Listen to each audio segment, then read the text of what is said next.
السلام علیکم۔ بسم اللہ الرحمن الرحیم۔ کائنات بنانے والے، نرمی کرنے والے، مہربانی کرنے والے کی شناخت یا پہچان کے ساتھ دوستو، لیکچر نمبر 13 ہے مسجد سیریز کا، اور آج مسجد سیریز کا یہ آخری لیکچر ہے۔ صرف مسجد سیریز پر 13 لیکچرز ہو چکے ہیں۔ ان لیکچرز میں وہ آیات جن میں لفظ مسجد آیا ہے، ان تمام آیات پر مرحلہ وار بات کی گئی ہے، اور ان تمام کی تمام آیات کے مروجہ ترجمہ پر بھی بات کی گئی ہے معلومات کے ساتھ۔ آج کے لیکچر میں سورہ الجن کی آیت نمبر 18 پر بات کی جائے گی۔ پہلے آپ دوستوں سے میں اس آیت کا مروجہ ترجمہ شیئر کر رہا ہوں، اس پر کچھ معلومات ہیں، اس کے بعد اس آیت کی انڈرسٹینڈنگ کو ہم دیکھیں گے۔ دوستو، مروجہ ترجمہ میں نے اسکرین پر لگایا ہے، غور کریں، اس کے ساتھ میں معلومات بھی شیئر کر رہا ہوں۔ ترجمے میں انہوں نے لکھا ہے کہ اور یہ کہ بے شک مسجدیں اللہ کے لیے ہیں، اور تم اللہ کے ساتھ ایک کو نہ پکارو۔ اب دیکھیں، ترجمہ میں لکھا ایک کو نہ پکارو، یعنی ایک کو نہیں پکارنا، زیادہ سے زیادہ جتنے مرضی پکارتے جاؤ۔ اس ترجمہ کے مطابق مساجد اللہ کے لیے ہیں۔ آپ غور کریں، ہمارے پیارے مترجمین نے لفظ المساجد کا ترجمہ مسجدیں لکھ دیا ہے، یعنی اس کا ترجمہ بے مطابق الکتاب المبین کیا ہی نہیں ہے۔ اس کی بڑی وجہ ان کا مروجہ عقیدہ جو کہتا ہے کہ عمارتیں جو گارے، مٹی، سیمنٹ، سریا، ریتی، بجری اور اینٹ وغیرہ سے بنی ہوئی ہوتی ہیں، یہ لوگ ان کو مساجد کہتے ہیں، جبکہ الکتاب المبین کے مطابق مساجد گارے مٹی کی نہیں ہے، کیونکہ الذین یؤمنون بالغیب، یعنی متقین وہ لوگ ہیں جو غائب یا ان دیکھے کے ساتھ ایمان رکھتے ہیں۔ لہذا جب ان دیکھے کے ساتھ ایمان رکھنا ہے تو تب جا کر متقین کی لسٹ میں کوئی فرد شامل ہوگا، ورنہ چھٹی ہے اس کے علاوہ۔ دوستو، ہمارے جتنے بھی لوگ ہیں، تقریباً سب عمارتیں جن کو یہ لوگ مساجد کہتے ہیں، یہ ان کے والی مساجد دیکھی جا سکتی ہیں، جبکہ سورہ 2 کی آیت نمبر 2 اور 3 کے مطابق الذین یؤمنون بالغیب، یعنی متقین وہ لوگ ہیں جو ساتھ اندیکھے یا غائب کو مانتے ہیں۔ لہذا جو سیمنٹ، بجری، ریتی، سریا وغیرہ کی بنی ہوئی عمارتوں کو مساجد کہہ رہے ہیں، وہ سورہ 2 کی آیت نمبر 2 اور 3 کے مطابق متقین والی جو لسٹ ہے اس میں بھی یہ شامل نہیں ہے۔ ترجمہ کے مطابق مساجد اللہ کے لیے ہیں۔ دوستو، ترجمہ سے ثابت ہوا کہ مساجد اللہ کے لیے ہیں، لیکن ہمارے ارد گرد جو عمارتیں ہیں جن کو یہ لوگ مساجد کہتے ہیں، یہ تو اہل حدیثیوں کی مساجد ان کے لیے ہیں، باقی فرقے والے ان اہل حدیثیوں کی جو مساجد ہیں ان میں داخل ہی نہیں ہوتے ہیں۔ اسی طرح وہابیوں کی مساجد الگ ہیں، ان میں وہ جاتے ہیں۔ اسی طرح سنی ہوں، دیوبندی ہوں، بریلوی ہوں، حنفی ہوں، یہ ان کے ساتھ ساتھ جماعت المسلمین اور فرقہ محمد شیخ کی بھی وہ مساجد اپنی اپنی ہیں، یعنی یہ اللہ کے لیے نہیں ہے۔ لہذا ان عمارتوں کو جن کے متعلق لوگوں کا دعویٰ ہے کہ یہ ہماری مساجد جو ہیں یہ اللہ کے لیے ہیں، در حقیقت یہ اللہ کے لیے نہیں بلکہ ان کے اپنے فرقہ کے لیے ہے، اور یہ فرقہ پرستی کی تعلیم دیتے ہیں وہاں پر، جبکہ مساجد اللہ کی جو ہے اس میں صرف اللہ ہی کو پکارا جائے گا، اللہ کے اسم کی شناخت یا پہچان کروائی جائے گی۔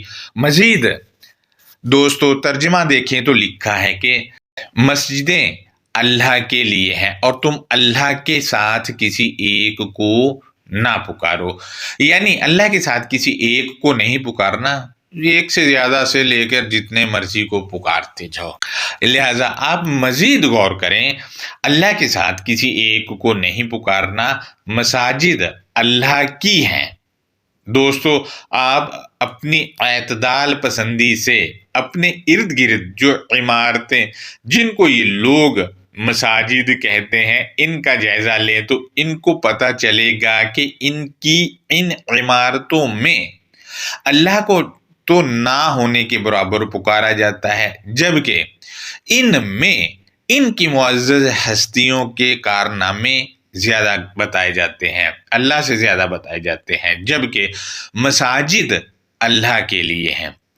اللہ کے ساتھ دوسرے کو نہ پکارنے کا کہا جا رہا ہے، لیکن ہمارے ارد گرد جتنی بھی مساجد ہیں ان میں اللہ کو تو پکارا ہی نہیں جاتا ہے، پکارتا بھی ہے کوئی تو وہ آٹے میں نمک کے برابر ہوتا ہے۔ لہذا اللہ کے ساتھ تو دوسروں کو پکارنا نہیں، جب یہ پکار رہے ہوتے ہیں تو سمجھو وہ اللہ کے ساتھ پکار رہے ہوتے ہیں ایسی جگہوں پر، اپنے جو بڑے ہیں معززین ان کو جب یہ اپنی ان عمارتوں میں جن کو یہ مساجد کہتے ہیں اپنی بے مثال ہستیوں کو پکارتے ہیں تو بھلا یہ اللہ کے لیے ان کی عمارتیں کیسے ہوگی؟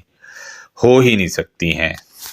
دوستو یہاں میں آپ سے یہ بھی شیئر کرتا چلوں کہ آپ نے اکثر لوگوں کو دیکھا ہوگا کہ وہ گارے مٹی اینٹ سے بنی عمارت کو مسجد ثابت کرنے کے لیے ایڑی چوٹی کا زور لگا رہے ہوتے ہیں، جبکہ یہ والی آیت بھی وہ لگاتے ہیں، جبکہ ان کو یہ تک بھی نہیں پتا کہ اس آیت میں لفظ تدعو میں ضمیر مستتر جو کہ واو الف اور شروع والا تائے ہے یہ چھپی ہوئی ہے، کیونکہ کہا جا رہا ہے کہ تم نہ پکارو، یہ تم کو ہم دیکھتے ہیں کہ کون ہے، تو اس کا رجوع پچھلی آیات میں موجود رب کے ذکر سے منہ موڑنے والوں کی طرف ہے۔ مزید آیت نمبر 14 اور آیت نمبر 15 کو دیکھیں تو گنہگار جو سیدھے راستے سے ہٹ گئے اور ذکر سے اعراض برتتے ہیں اس گروہ کی طرف پلٹ رہی ہیں، اسی وجہ سے ان آیات کو بھی لیا جائے گا اس آیت کو انڈرسٹینڈ کرنے کے لیے۔ لہذا دوستو سورہ 72 کی آیت نمبر 16 ہے، اس میں لکھا ہے کہ وَأَلَّوْ اسْتَقَامُوا عَلَى الطَّرِيقَةِ لَأَسْقَيْنَاهُم مَاءً غَدَقًا، اور اگر وہ ظالم گنہگار وہ ایک خاص طریقہ کار کے اوپر رکتے یا ٹھہر جاتے تو ضرور بالضرور ہم ان کو سیراب کرنے والا وافر مقدار میں پیمانہ مقرر کر دیتے۔ دوستو ظالم گنہگار خاص طریقہ کار پر نہیں رکے اور نہ ہی ٹھہرے، اور خاص طریقہ کار جس پر رکنا اور ٹھہرنا ہے وہ الکتاب المبین کے اندر دے دیا گیا ہے۔ جو الکتاب المبین کے اندر جائے گا وہ اس خاص طریقہ کار سے سیراب بھی ہوگا، اور اس خاص طریقہ کار سے اس کے لیے وافر مقدار میں پیمانہ مقرر کر دیا جائے گا، سیراب ہونے کا بھی اور علمی طور پہ جو ہے رکھا گیا پیمانہ وہ بھی اس کو وافر مقدار میں ملے گا۔ مزید ہم دیکھتے ہیں سورہ 72 کی آیت نمبر 17 میں، اس میں لکھا ہے کہ لِنَفْتِنَهُمْ فِيهِ وَمَنْ يُعْرِضْ عَنْ ذِكْرِ رَبِّهِ يَسْلُكْهُ عَذَابًا صَعَدًا، تاکہ ہم ان میں سے ان کی آزمائش کریں اور جو اپنے خود کے پالنے والے کا جائزہ لینے سے کنی کترائے گا وہ اسے بلند پایا سزا میں داخل کرے گا۔ دوستو آزمائش ہوگی ظالمین کی، اور جو خاص طریقہ کار پر نہیں چلے گا۔ دوسرا یہ ہے کہ جو اپنے خود کے پالنے والے کا جائزہ لینے سے کنی کترائے گا۔ اب ہمیں جو علمی طور پر پال رہا ہے وہ خاص طریقہ کار جو الکتاب المبین میں رکھ دیا گیا وہ ہے، اور کتاب المبین کا علم بھی ہمیں پال رہا ہے۔ لہٰذا جو اپنے رب کا جائزہ لینے سے کنی کترائے گا. اب جائزہ لینا ہے رب کا، اور ہم الکتاب المبین میں جو رکھا گیا ہے اس کا جائزہ لے رہے ہوتے ہیں. لہذا رب یہاں پہ الکتاب المبین کا خاص طریقہ کار ہے، جو پیمانہ بھی مقرر کر رہا ہے اور ہمیں سیراب بھی کر رہا ہے، اور ہم اس کا جائزہ بھی لے رہے ہیں. لہذا جو اس سے کنی کترائے گا تو وہ ظاہر ہے بلند پایا سزا میں داخل ہو جائے گا، کیونکہ وہ اس خاص طریقہ کار پر ہوگا ہی نہیں، اور جو اپنا لے گا وہ اس سے بچ جائے گا.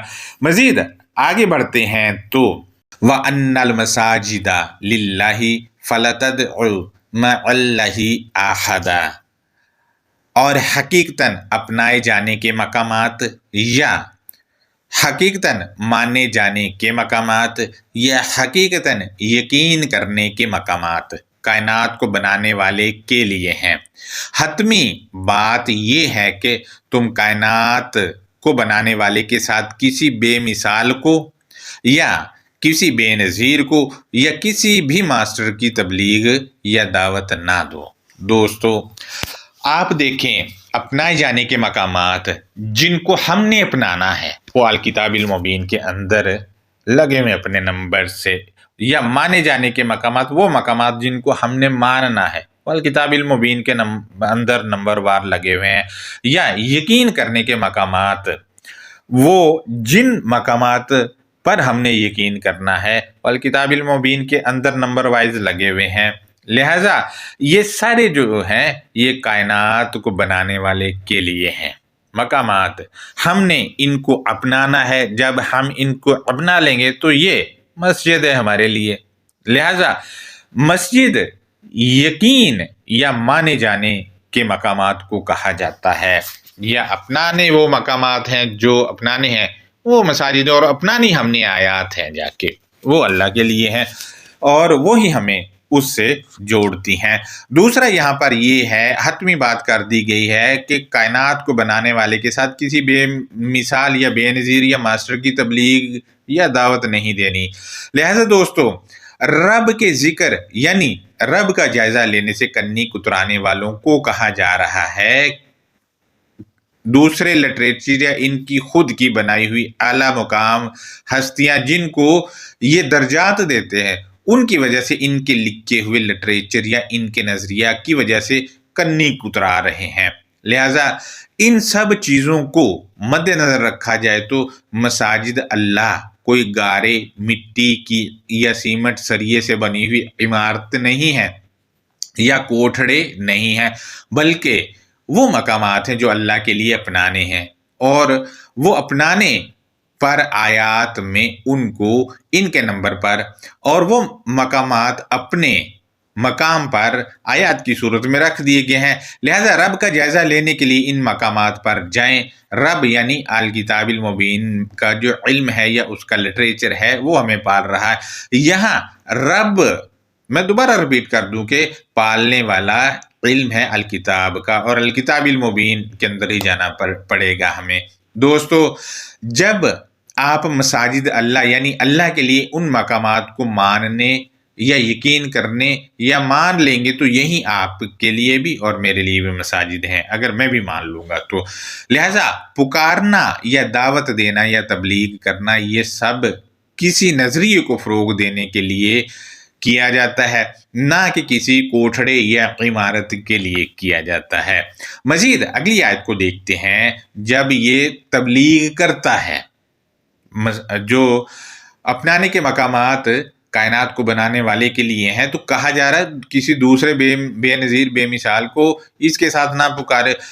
تو جب واحد یعنی بے مثال خالق کائنات کو پکارنے والا اس کا جو نوکر ہے وہ کھڑا ہوتا ہے تو کیا ہوتا ہے وہ اگلی آیت میں بتایا گیا 72 کی 19 میں یہ کہہ کر کے وَأَنَّهُ لَمَّا قَامَ عَبْدُ اللَّهِ يَدْعُوهُ كَادُوا يَكُونُونَ عَلَيْهِ لِبَادًا.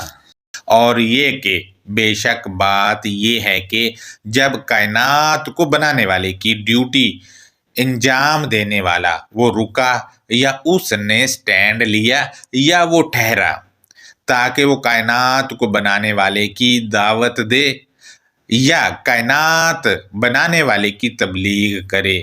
قریب تھا کہ وہ ظالم گنہگار کائنات کو بنانے والے کی ڈیوٹی انجام دینے والے پر دباؤ ڈالنے والے ہیں۔ دوستو، آج بھی آپ کائنات کو بنانے والے کی صرف اور صرف اسی کی تبلیغ کریں تو دباؤ ڈالنے والے آپ کے سامنے ہوتے ہیں۔ آپ کا واٹس ایپ گروپس پہ بھی ان سے جب پالا پڑتا ہے تو دباؤ ڈالتے ہیں، عام پبلک میں دباؤ ڈالتے ہیں، بلکہ پھڈے ہو جاتے ہیں۔ لہٰذا یہ کون ہے ایسا کرنے والے؟ ظالم اور مجرم ہیں، یعنی اندھیرا پھیلانے والے، اور جرم یہ کر لیتے ہیں دباؤ ڈال کے۔ لہٰذا دوستو، یہاں آپ دیکھیں کہ سٹینڈ لینا ہے یا رکنا ہے۔ ڈیوٹی انجام دینے والے نے کس پہ رکنا ہے؟ خاص طریقہ کار جو پچھلی آیت میں بتایا گیا ہے۔ پوائنٹ نمبر 2، رب کا جائزہ لینے کے لیے۔ رب یعنی پالنے والے کا جائزہ لینا ہے، اور پالنے والا جو ہے وہ الکتاب المبین ہے، ہمیں علمی طور پر اور سیراب بھی کر رہی ہے اور پیمانہ بھی مقرر کر رہی ہے۔ لہٰذا اس کے لیے سٹینڈ لینا ہے، اور جب سٹینڈ لے لیا جائے گا تو تبلیغ یا دعوت وہ صرف کائنات کو بنانے والے کی دی جائے گی، دوسرے کو ساتھ ملایا ہی نہیں جائے گا۔ لہٰذا ہم مزید اگلی آیت کو دیکھتے ہیں تو سورہ 72 کی آیت نمبر 20، اس میں لکھا ہے کہ قُلْ إِنَّمَا أَدْعُو رَبِّي وَلَا أُشْرِكُ بِهِ أَحَدًا۔ تو ان ظالم گنہگاروں کو جواب دے کہ میں صرف اپنے خود کے پالنے والے کی تبلیغ یا اپنے خود کے پالنے والے کی دعوت دیتا ہوں، اور میں اس کے ساتھ کسی ماسٹر یا بے مثال کو پولیتھائز نہیں کرتا۔ دوستو، یہاں سے پتہ چلا کہ ظالم یا گنہگاروں کو کہنا ہے کہ میں صرف اپنے خود کے پالنے والے کی تبلیغ یا دعوت دیتا ہوں۔ اب علمی طور پر آپ کو یا پیمانہ جہاں سے مقرر ہو رہا ہے یا خاص طریقہ کار جو ہے جو آپ کو پال رہا ہے وہ الکتاب المبین کا علم ہے یا کائنات کا علم ہے۔ آپ دیکھیں، الکتاب المبین کی تبلیغ کی جاتی ہے، وہ پیغام جو ہے اس کا پہنچایا جاتا ہے دوسروں کو، تو وہی رب ہے۔ یہاں کہا جا رہا ہے کہ میں اپنے خود کے رب کی تبلیغ یعنی پالنے والے کی تبلیغ یا دعوت دیتا ہوں۔ تو دعوت کس کی طرف دیتے ہیں؟ ہم کتاب کی طرف دیتے ہیں نا، تو وہی رب ہے یہاں پہ۔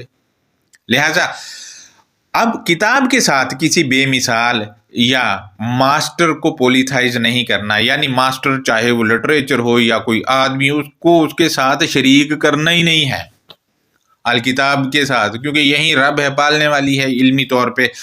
جب اس کے ساتھ پولیتھائز کرنے سے روکا جا رہا ہے تو رکنا ہے۔ لہٰذا مزید کیا کہا گیا ہے، اگلی آیت میں بتایا گیا ہے، وہ یہ کہہ کر کے قُلْ إِنِّي لَا أَمْلِكُ لَكُمْ ضَرًّا وَلَا رَشَدًا۔ تو جواب دے کہ حقیقتاً میں تم سب کے لیے کسی دیے جانے والے نقصان یا دی جانے والی بھلائی کا اختیار نہیں رکھتا۔ اب دیکھیے، کوئی بھی نقصان ہوگا یا بھلائی ہوگی اس کا اختیار ہے ہی نہیں تبلیغ کرنے والے کے پاس۔ ہمارے ہاں کہہ دیتے ہیں جی وہ نبی علیہ السلام یہ بھی وہ اس کو بھی چھٹکارا دلا دیں گے، فلاں کو بھی چھٹکارا دلا دیں گے، اس وجہ سے چھٹکارا دلا دیں گے، اس وجہ سے چھٹکارا دلا دیں گے۔ یہاں کہا جا رہا ہے قُلْ إِنِّي لَا أَمْلِكُ لَكُمْ ضَرًّا وَلَا رَشَدًا۔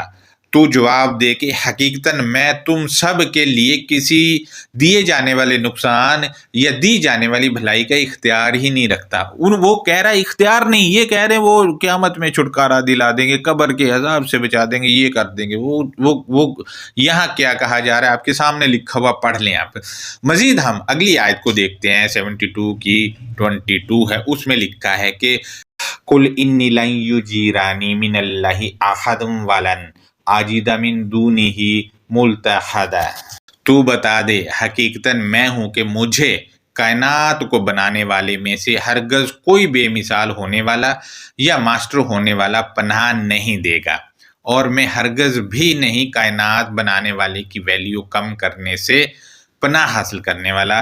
یعنی کوئی بھی جو ہے کائنات کو بنانے والے میں سے ہرگز کوئی بے مثال ہونے والا، یعنی کائنات کو بنانے والا نے جس کو بے مثال کر دیا ہے وہ بھی پناہ نہیں دے گا۔ اور دوسرا یہ ہے کہ کائنات کو بنانے والے کی ویلیو کم کرنے سے بھی پناہ کسی کی حاصل نہیں کروں گا، یعنی کائنات جس نے بنائی اس کی ویلیو نہیں گرنے دوں گا، اور نہ ویلیو گرا کر دوسرے کا جو پناہ حاصل کروں گا۔ لہٰذا ویلیو بنا کے رکھنی، اس کی پناہ میں رہنا ہے، اور کسی دوسرے کی پناہ میں نہیں جانا، چاہے وہ ماسٹر ہو، بے نظیر ہو، یا جو بھی ہو۔ مزید ہم دیکھتے ہیں سورہ 72 کی آیت نمبر 23 ہے، اس میں لکھا ہے کہ إِلَّا بَلَاغًا مِّنَ اللَّهِ وَرِسَالَاتِهِ وَمَن يَعْصِ اللَّهَ وَرَسُولَهُ فَإِنَّ لَهُ نَارَ جَهَنَّمَ خَالِدِينَ فِيهَا أَبَدًا، مگر اللہ کی طرف سے احکامات اور اس کے پیغامات کو پہنچانا، اور جو اللہ اور اس کے بھیجے جانے والے کی نافرمانی کرے گا تو بلا شبہ اس کے لیے جہنم کی آگ ہے، ہمیشہ اس میں رہنے والے ہیں۔ دوستو یہاں آپ غور کریں، بلاغن آیت میں لگا ہوا ہے، یہ پیچھے جو میں ترجمہ کر رہا تھا نا کہ تبلیغ یا دعوت، وہ بلاغن کی وجہ سے کر رہا تھا۔ بلاغن پیغام پہنچانا، اور پیغام پہنچانا دعوت یا تبلیغ کرنے کو کہتے ہیں، اس کے تھرو پہنچایا جاتا ہے۔ یعنی بلاغن جو یہاں پر آئے دعوت اور تبلیغ کے لیے آتا ہے، یعنی پیغام پہنچانے کے لیے۔ پوائنٹ نمبر 2 یہ ہے کہ مگر اللہ کی طرف سے احکامات اور اس کے پیغامات کو پہنچانا، اب یہ خاص طریقہ کار جس پر میں زور دے رہا تھا کہ اس پر ٹھہرنا اور رکنا ہے، وہ یہاں آگے پتہ چلا کہ وہ کائنات کو بنانے والے کی طرف سے احکامات اور اس کے پیغامات جو پہنچائے گئے ہیں وہ خاص طریقہ کار ہے، اس پر رکنا ہے۔ اور مزید یہ ہے کہ اور جو اللہ اور اس کے بھیجے جانے والے کی نافرمانی کرے گا، اب یہ بھی پیچھے چلیں تو نافرمانی کس کی وہ کر رہے ہیں؟ وہ اس طریقہ کار کی، اور رب کا جائزہ نہیں لے رہے۔ جو اندھیرا پھیلانے والے گنہگار ہیں وہ رب کا جائزہ نہیں لے رہے۔ رب کا جائزہ نہ لینا جو ہے وہ نافرمانی کرنا ہے۔ رب، جیسا میں بارہا ریپیٹ کر رہا ہوں کہ ہمیں پالنے والی چیز ہے، اور الکتاب کا خاص طریقہ کار، اور رب کا جائزہ لینا۔ جائزہ ہم کتاب کا لیتا ہے تو کتاب علمی طور پر بھی، شعوری طور پر بھی، اور خاص طریقہ کار بھی ہمیں دے رہی، سیراب کر رہی، یعنی ہمیں پال رہی، یہی ہمارا رب ہے ان آیات میں۔ مزید ہم دیکھتے ہیں بلا شبہ اس کے لیے جہنم کی آگ، یعنی جو بھیجے جانے والی الکتاب اس کی نافرمانی کرے گا اس کے لیے جہنم ہے۔ دوستو دوبارہ ریپیٹ کر دوں، بلاغن جو ہے وہ یہاں سے یہ پتہ چلا کہ یعنی دعوت اور تبلیغ پہنچانے کا یہ پورے کا پورا پروسیس چلا آ رہا پچھلی آیات سے۔ ان آیات میں جتنی بھی ضمائر ہیں وہ پیچھے کی طرف ہی لوٹے جا رہی ہیں، پیچھے کی طرف۔ لیکن بہت افسوس کی بات ہے کہ کچھ لوگ صرف اس والی آیت کو سورہ 72 کی 18 کو نکال کے پیش کر رہے ہوتے اور اپنا عقیدہ سنا رہے ہوتے ہیں۔ پکارنا ترجمہ میں لکھا ہے اس کے، اور اس سے لیتے ہیں کہ جو مسجد میں جو نماز پڑھی جاتی اس کی بات ہے، جبکہ یہاں پر بلاغن یعنی احکامات کو پہنچانا، احکامات کو پہنچانا جو ہے، جب احکام پہنچ جائے تو وہ بھیجا جانے والا پہنچ رہا، یعنی رسول پہنچ رہا، اس کی نافرمانی کر رہے ہوتے ہیں۔ لہٰذا دوستو یہ ہمارا آج کا لیکچر تھا۔ ان آیات میں مساجد جو ہیں وَأَنَّ الْمَسَاجِدَ لِلَّهِ، اور حقیقتاً مانے جانے والے مقامات، اپنائے جانے والے یا یقین کیے جانے والے مقامات کائنات کو بنانے والے کے لیے ہیں۔ یہ مانے جانے والے مقامات آیات ہیں، جب ان کو مان لیا جائے گا تو یہ ہمارے لیے مساجد بن جائیں گی۔ اب جب ان کو مان لیا اور ان کو مساجد بنا لیے تو پھر کیا کہا جا رہا ہے وہ بتایا گیا ہے، فَلَا تَدْعُوا مَعَ اللَّهِ أَحَدًا، یعنی کہ تم اللہ کے ساتھ کسی دوسرے بے مثال کی تبلیغ یا دعوت نہ دو۔ یہ دوستو یہ مانے جانے والے مقامات کو جب مان لیا تو سوال ہی پیدا نہیں ہوتا کہ اس کے ساتھ لگا کے دوسرے کی تبلیغ یا دعوت کی جائے گی۔ یہاں مساجد اللہ جو ہے وہ اللہ کی آیات ہیں، وہی اللہ کے لیے ہیں، کیونکہ اس نے دی ہیں، اسی کی ہیں، ہمارا واسطہ بھی انہی کے تھرو کائنات کو بنانے والے سے ہے۔ لہٰذا یہاں بھی مساجد جو ہیں گارے مٹی کی عمارتیں نہیں ہیں۔ یہ ہمارا لیکچر تھا۔ اللہ حافظ، اپنا بہت زیادہ خیال رکھیں۔